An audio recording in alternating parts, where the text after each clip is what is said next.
I'm Amy Halpern-Laff. And I'm John Moscow. Welcome to Ethical Schools. We continue our conversation with Dr. Carlos Alberto Torres. Dr. Torres is a distinguished professor at the UCLA Graduate School of Education and Information Studies, founding director of the UCLA Paulo Freire Institute, and UNESCO chair in Global Learning and Global Citizenship Education. This is part 2 of a 2-part interview. If you haven't listened to part 1, you might want to now. Welcome back, Dr. Torres. This is, of course, the 100th anniversary of Freire's birth. And he's talking about pedagogy of the oppressed is a pedagogy of liberation. And what you were just describing in terms of what people achieved in Arizona, which certainly is far from a state of liberation, is very exciting. How do you see the struggle? I mean, one of the things that we talk to a lot of the people that we interview about is what can that struggle look like at this point, particularly in the United States, in schools? I know you've talked, for example, about the importance of public schools being sites of social justice education or popular education. And at the same time, of course, we have the contradiction that these are instruments of the state, which is clearly not interested in, as an institution, in liberation. How do we resolve that? And how can people apply Freire's thinking to those issues here, now? It's a very good question, John. And in fact, all the questions that you are posing are difficult questions. You know, I was an advisor of Paulo Freire when he was Secretary of Education in the city of Sao Paulo. So I traveled to Sao Paulo and spent some time occasionally with him and his chief of cabinet, Moacir Gadotti, who is the main Freire biographer in Brazil. My sense is that what Freire did in that experience needs to be studied very carefully. And we wrote a book with Pilar Cadiz and Pia Wong on the experience of Freire in Sao Paulo. And the answer, I think, is very simple. On the one hand, you need to have social movements pressuring the state. Of course, Freire was the ideal Secretary of Education because of his philosophy. But he was not really somebody with a team that could, in 3 years, fully modify a bureaucratic system of very low quality. So what he did, he appealed to the social movements and created ways in which the social movements will interact with the school system. And that is the first answer. The social movement should have 1 feet inside the state and 1 feet outside the state, and in that way, push and pull constantly in changing models of social transformation. The second argument that was used at the time is the Freirean model of identifying what are the key concepts or the generative themes inside the communities. Because Freire, if you really look at pedagogy of the oppressed, is a model of participatory action research, particularly the 3rd chapter. And if you really look at that model of participatory action research, the whole argument is let's engage in dialogue with the different members of communities, any community, and see to what extent that community think that their curriculum address their needs, the generative themes. Well, at the moment that Freire was doing this work in Sao Paulo, he offered schools to choose to create alternative curriculum through generative models. And about 20% of them chose to do that. So at that moment, the teachers and the curricular administrators and the people that were working with teacher training double up the amount of work. And we brought many professors from the universities engaging in conversation with this social transformation on Saturdays. And I emphasize this: the connection between university and school system is a must in order to really make an impact. And why? Not only because when people in the university study, they are supposed to have access to the most elaborated theories, etc. But because the people in the schools need to be heard. And in these Saturday meetings, everybody was kind of dumping their frustrations, dumping this moment that they didn't feel represented, respected, they didn't feel helped. They requested specific things to continue their own work. And that connection, university, and in this case, elementary and middle school, were fundamental. Finally, the other aspect of this conversation is how the communities identify the work that happens in the schools.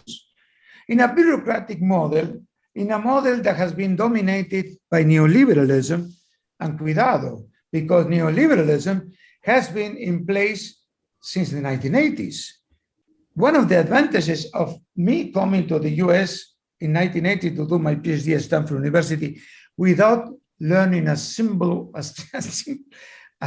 one word of English. I'd have to learn English when I was doing my first trimester or my first semester at Stanford, was to observe the change between the previous democratic and quite decent model of governance to the movement that created simultaneously first neoconservatism and then neoliberalism. And neoliberalism took off globally, Thatcher, Mulroney, Reagan, etc. So from that moment on, the schools were heavily impacted by neoliberalism. And what is the principle of neoliberalism? Possessive individualism. This is not original. This is the principle of most of the central values of capitalism taught court. But the possessive model that neoliberalism has articulated then becomes at the school level into competition, no collaboration, into the idea that you study to pass exams, etc. And the US continues to look with extraordinary interest the experiences of South Korea, the experiences of Shanghai, recently incorporated in the last 3 or 4 years into PISA. But look, these kids in the Korean and Chinese schools have no way to enjoy life, because not only they study like crazy in the schools, then they go to the shadow education and do the same. I had a student of mine doing an analysis of Taiwan. With this argument, I will conclude the argument.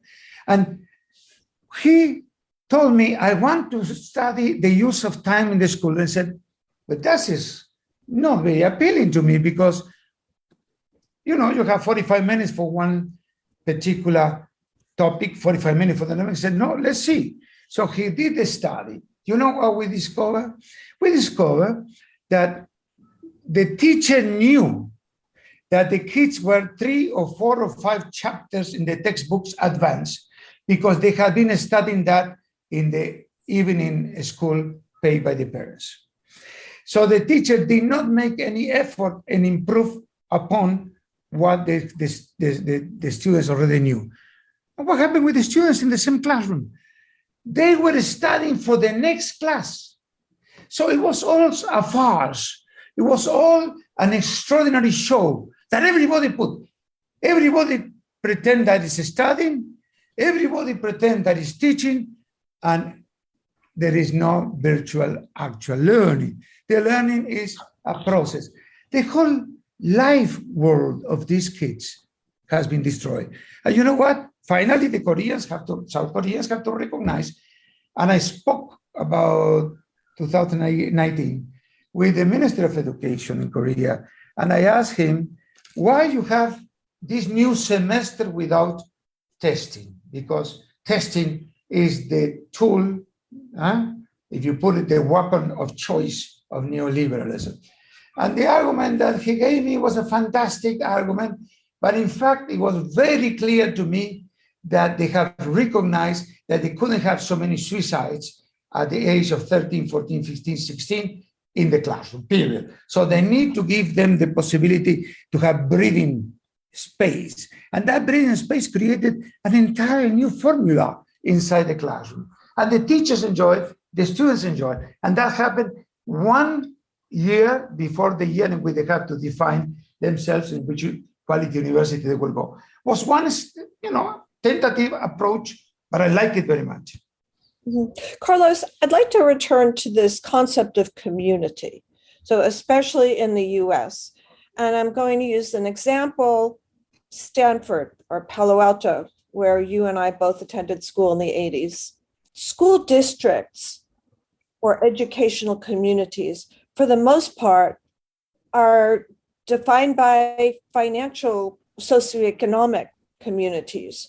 So we have these communities with certain interests. Obviously, the people, the kids who attend PALI, the Palo Alto High School, those communities have very different concerns than the people attending high school in East Palo Alto, correct? And that doesn't seem to me to be a very healthy way for students to have diversity, which you explained is essential for democracy and for absorbing democratic principles in education. Community is a complicated concept. First, because it's an utopia. In a way, we live through desires, and those desires are projected into utopias, and those utopias create new options. Now, there is a new utopia by Marc Loré, putting $4 billion to create a whole new city, sustainable city in one of the deserts in the US, which will start with 25,000 people and will reach 5 million people, and assuming that that will be a sustainable community. So communities as such are complicated. Another example, I am a Latino. My family, some part of that came from Latin America, some part of that came from Europe, but I'm a Latino. I speak Spanish, that's my natural language and so on. But do you think that all the Latinos in the US are part of the same community? Of course not, because you have fragmentations like the growing Latino evangelic churches, which are highly traditional, and I would say even conservative. Then you have some groups that come from specific parts, Cubans, that tend to be highly critical of socialism for the good reason that they escape socialism. Then you have the indigenous groups of Latin America, the people that come from Mexico, from in one of the 25, 26 different ethnic groups, and they speak not even Spanish, Zapoteco, etc. These people work in construction. Are they the same community that the typical Latino? So you can keep going and going. The world community is fascinating because not what could be accomplished, but the difficulties to accomplish community. In a way, we have ideal communities. And I like that. We need to have ideal communities. But in order for communities to play a major role inside the schools, now we have to have communities that are well educated and work with a model of dialogue. Freire used dialogue as the center element in the constitutional democracy. The whole argument of Freire was fascinating because one day he said to me, Carlos, when I started working, I defended democracy. He was talking about liberal democracy. At the beginning of his career, he was really a liberal democratic scholar. But I never, ever gave up on the question of class, because class is one of the main issues to differentiate fragment communities. Then, when I was in Chile, in the middle of a model of socialism that will obtain power by elections, it was the first experience in Latin America at that level, people said, okay, Paulo, you are talking about class is very good because we all are against class, we want to socialize, etc. But democracy is not working. 20 years later, he passed through Chile, and the same people that interviewed him were saying, Paulo, okay, you talk about democracy all the time, that's good, but class, that is obsolete. So in a way, people see the question of democracy and class as different ways to engage in the community. And my argument is that Freire was always thinking of dialogue as a way to communicate the different views that are always perpetually separating individuals. The final element is school meetings were boring. They're not boring anymore in the US. They are battlegrounds. You have all these MAGA group coming, fighting everything. But in a way, MAGA groups are making a great contribution here because it's so irrational that when this process subsides, we'll have great examples. Plus, the majority of them are getting sick and dying.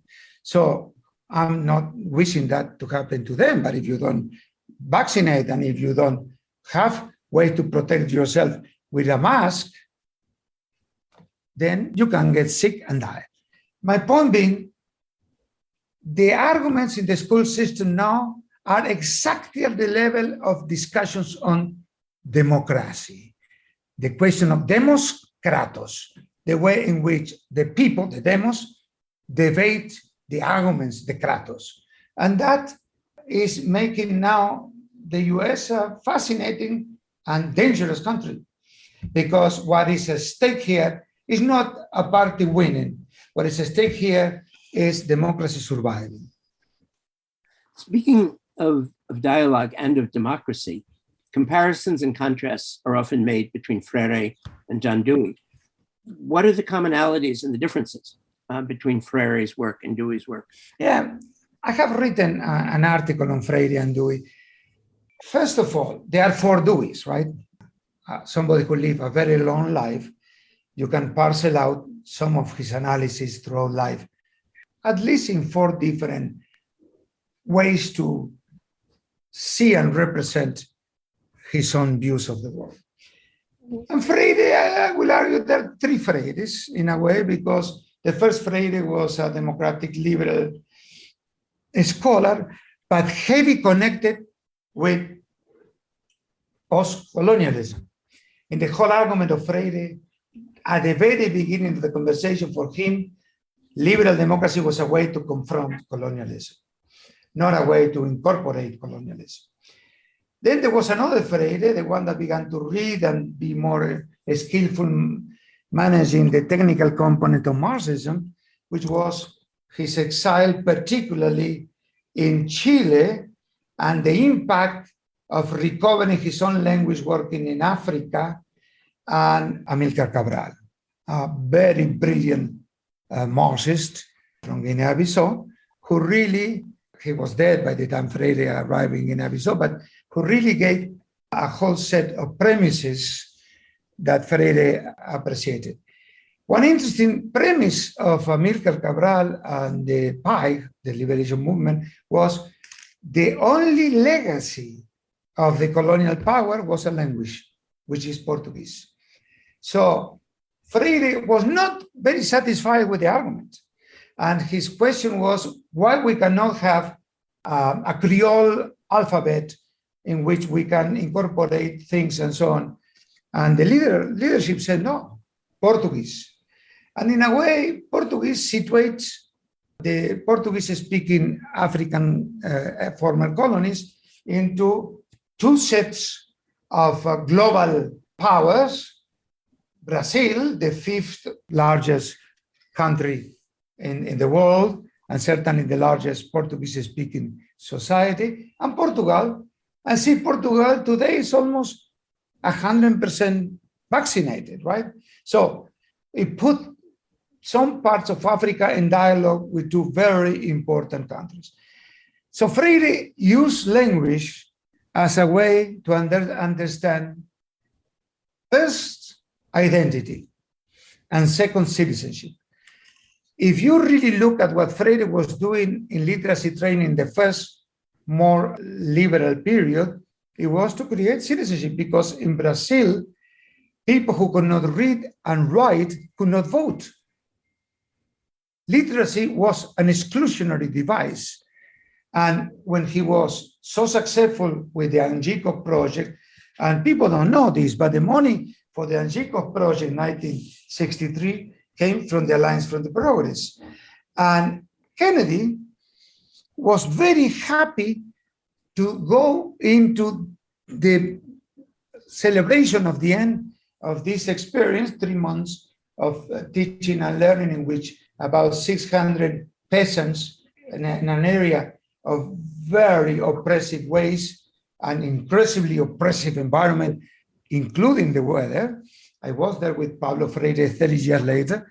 They were learning to read and write, but also learning conscientization.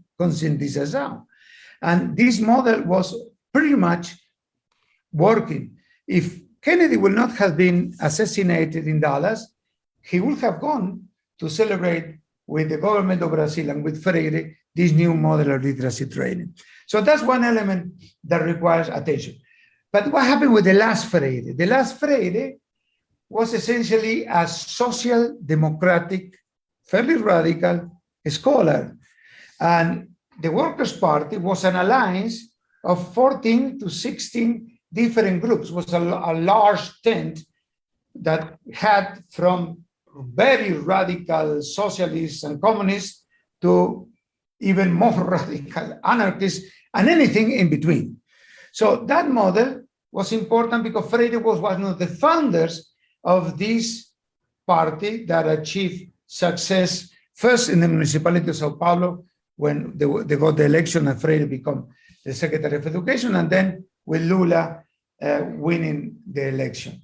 So the 3 Freires and the 4 Deweys.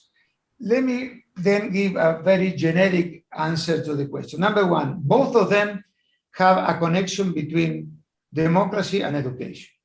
There's no question about it. Were the same model of democracy, were the same model of education? I'm not so sure. I doubt it. Freire, in a way, picked up on the liberal democratic model of citizenship that was started in the 19th century by Sarmiento, an Argentinian self-made scholar, and who became president of Argentina at some point, who searched all over the world for a model that he called popular education, and then discovered that the concept popular education was very radical because a concept that came from Spain, from Italy, and the concept was the creation of an alternative hegemony through education, and that was the idea of the workers' parties. So then he changed that to public education. What Freire did was creating the concept of public popular education, and that concept itself allowed for the idea of community, allowed for the idea of dialogue to be incorporated. My other point is that Dewey wanted to focus on children's education, but he wanted the teacher to be well represented in the classroom. That is, to be somebody who have an ability to fully engage with the students through different techniques. For Freire, he never talked about a teacher that engaged through different techniques. What Freire did, engage through dialogue, and dialogue become a model of research, a method of teaching, and a method of political deliberation. And those elements put into the extreme create the argument that I mentioned before on participatory budgeting, which was created originally in Brazil by social movements at the turn of the 1990s. So my sense is that Freire was very explicit about the politicization of education because he could not assume that education was apolitical.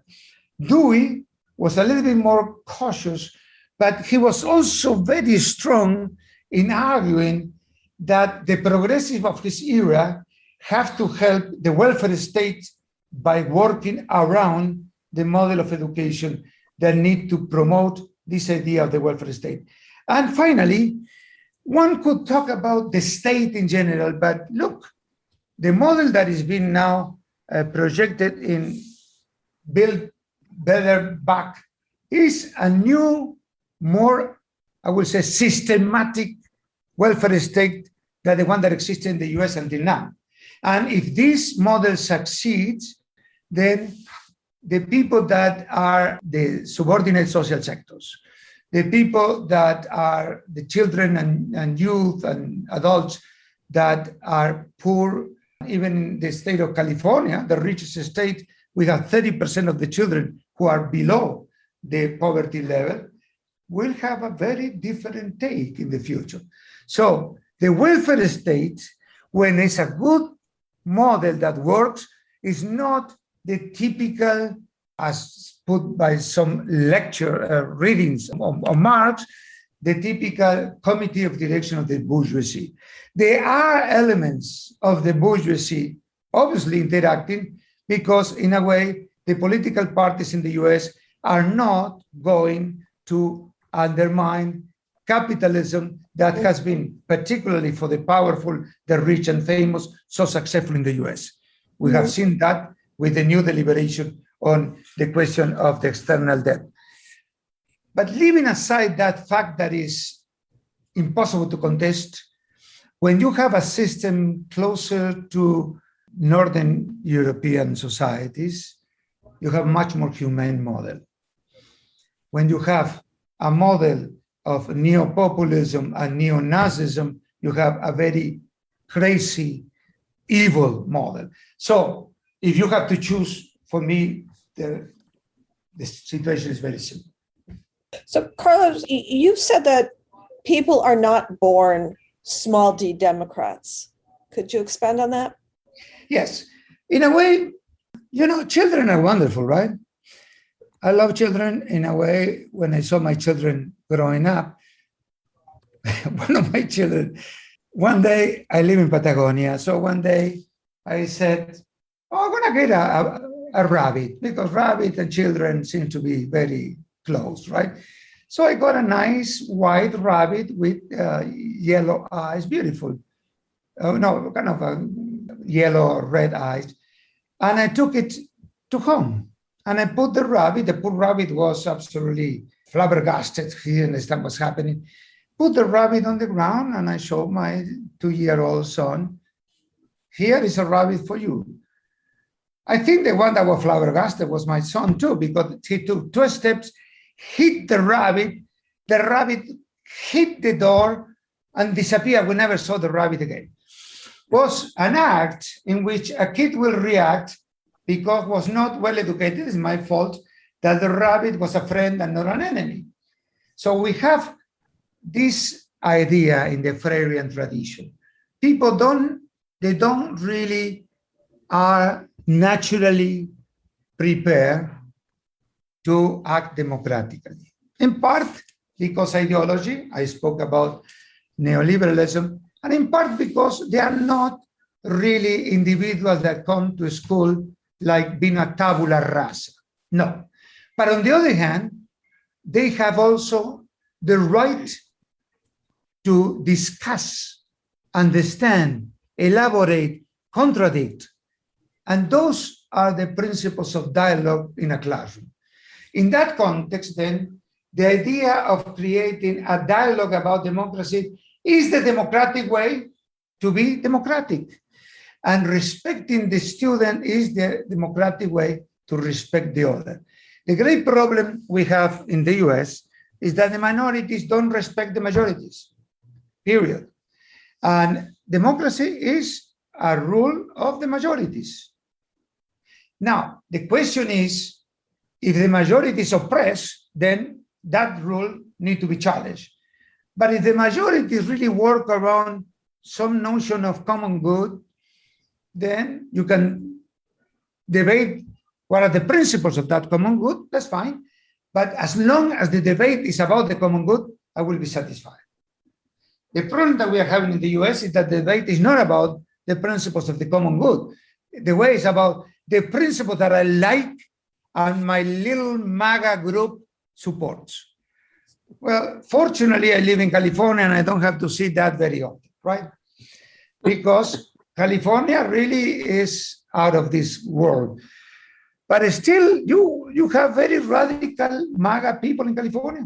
There are not that many. They are not, I don't presume that they are hidden. I don't think that many. In fact, even the way in which the registration in the parties is very clear how it is. But I think California has one element that I appreciate so much. It goes around sustainability as a premium for life. And if you really do that, then climate change is important. I live in an area that we are constantly under the risk of a fire. Constantly. I left my home 3 days ago to come to Germany. And the next day, two things which never happen. Well, one of them never happened is happening. And the person that is looking after my dogs and the house called me and said, Dr. Torres, you won't believe what happened. First, we had a fire only 6 miles from here that was stopped. And then we have torrential rain. And I said, torrential rain in California? Are you sure you are in California? And he said, yes, torrential rain, which was very good because we have a fire. So imagine, we live in an area in which things are so precarious, right? But we are really looking to ways in which we can make these conditions more favorable for human habitat and for the habitat of the planet. So in a way, global citizenship education and sustainability are sister twins. And these sister twins articulate the principles of a new model of dialogical democracy and should be the central areas of the dialogue inside the school system. One of my plans for next year is to get engaged in conversation with the scientists at UCLA. Why I say this?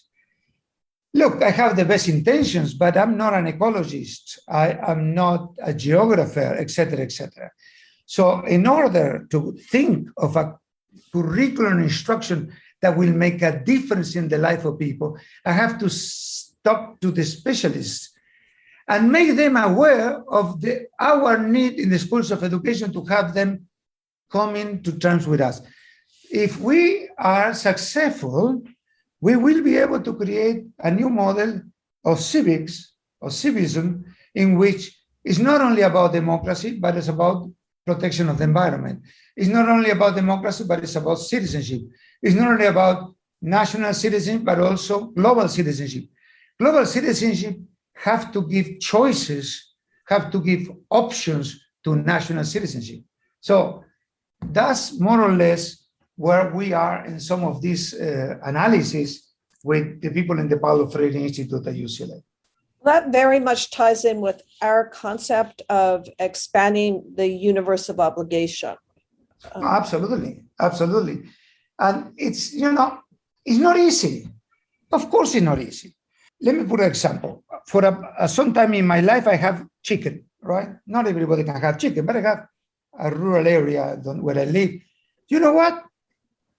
I didn't put any garbage in the garbage because the chicken eats everything. So if people have chicken, they can take advantage of what the chicken produces, the eggs, etc. If you eat chicken, then you eat your own chicken, then you know exactly where they come from.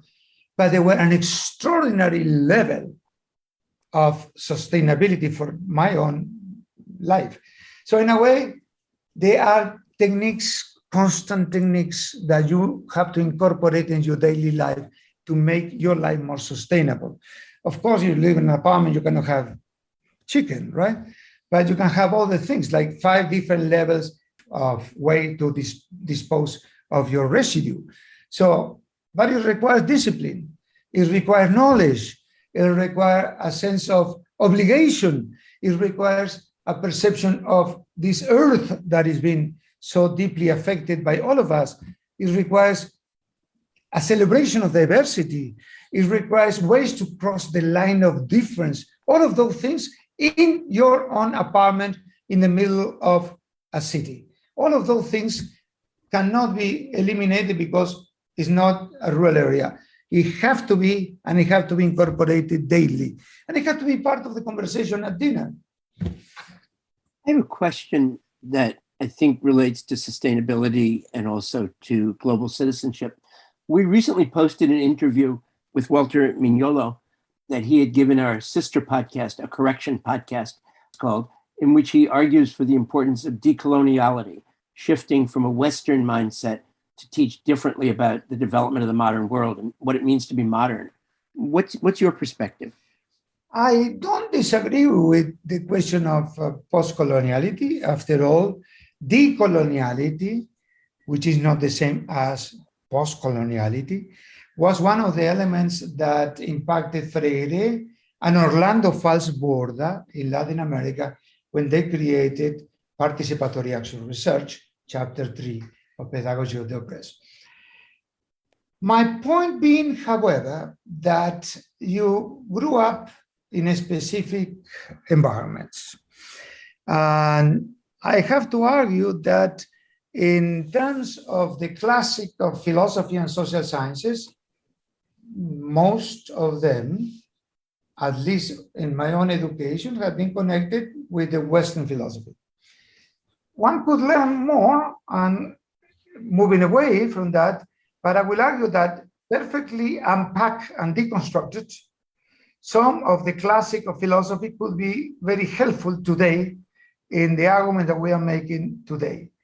There are multiple civilizations.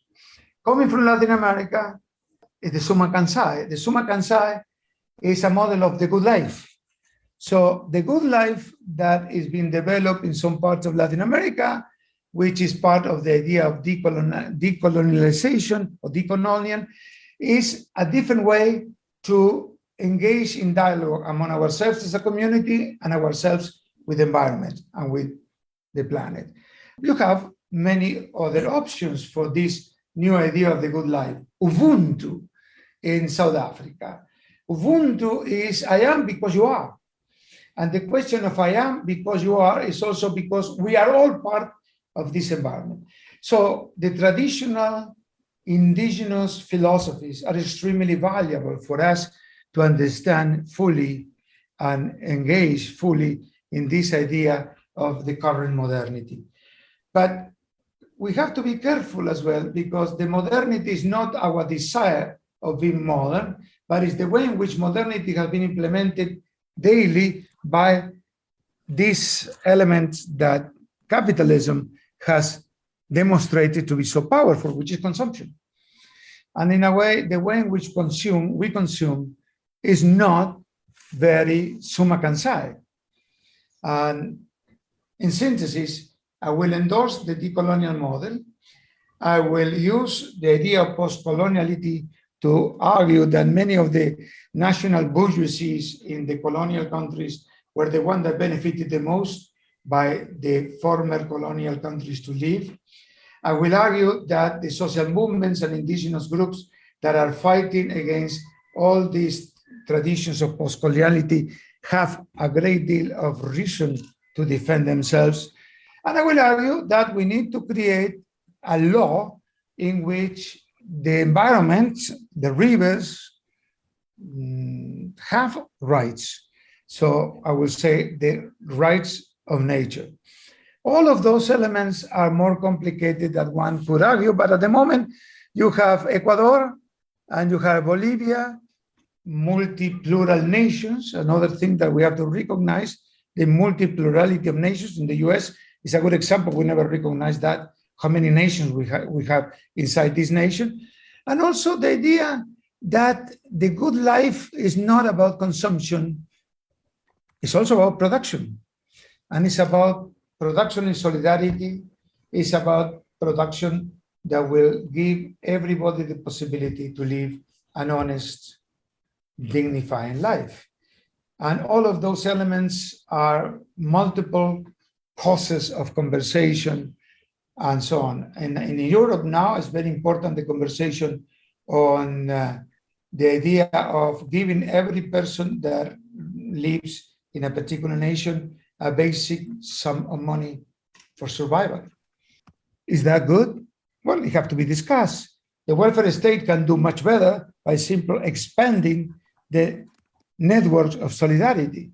But at least if you give, the argument is about $1,000 per month to every family or every working person, then you have a basic premise of sustainability. We cannot have, like we have in California, over 250,000 of homeless. But in order to answer the question of homeless, you need to have more places which are built. And we have this model in California, not in my neighborhood. So all of this passes, in my opinion, to public policy. Unless you have a very democratic public policy, all of these other arguments about decoloniality are very good in principle, but requires serious public policy to be implemented. Which of your many articles and books would you suggest is most important for teachers to read right now? I will never be able to give you an answer to that because there are different things, right? It depends on my humor. One day I was on a plane and said, how about if I put together all my hours of conversation with people in Latin America and I write an article on the plane about dialogue with teachers about power and personal biography. And I create fictional characters who I document with hard data. And that, in a way, could be an eye-opener for many teachers. It was published not in a journal. So I'm not so sure if I can, may I take an opportunity to think about it and I send you a note later on, because it has to be for teachers.